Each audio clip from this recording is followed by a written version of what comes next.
Les mostres que ens arriben al laboratori poden ser sang perifèrica, moll de l'os, líquids biològics o ganglis.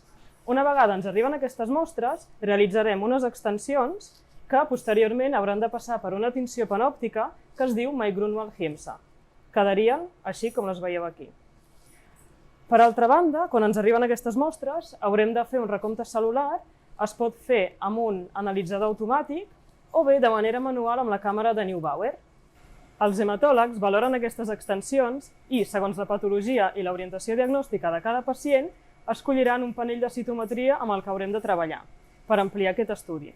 Tenim una sèrie de panells que ja estan predissenyats, però també poden crear la seva combinació d'anticossos de zero per seguir estudiant aquesta patologia. Una vegada escollim el panell a treballar, rotularem els tubs amb els anticossos que contindrà.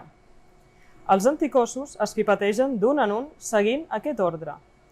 Cada un correspon a un fluorocrom diferent. Aquí, per exemple, utilitzem 8 anticossos, que vol dir que podem analitzar 8 marcadors diferents en una mateixa cèl·lula. Actualment, però, estem treballant amb fins a 12 marcadors diferents. Una vegada pipetejats els anticossos, afegirem la quantitat de mostra adequada segons el seu recompte de leucòcits. Aquest pas és la incubació, dura 15 minuts i les mostres han d'estar protegides de la llum. El següent pas és l'eliminació d'hematies perquè no interfereixin en l'estudi amb una substància que es diu lisis i dura 10 minuts. Una vegada passat aquest temps, haurem de realitzar un parell o 3 de rentats mitjançant centrifugació de 5 minuts a 1.800 revolucions, per tal que la mostra ens quedi ben transparent.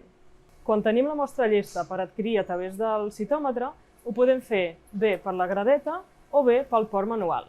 Introduirem les dades del pacient i el panell que hem escollit per treballar i comprovarem que estigui els anticossos de manera correcta, ben col·locats i que les imatges ens estiguin sortint bé. Ara ja els hematòlegs poden fer la feina d'analitzar cada mostra.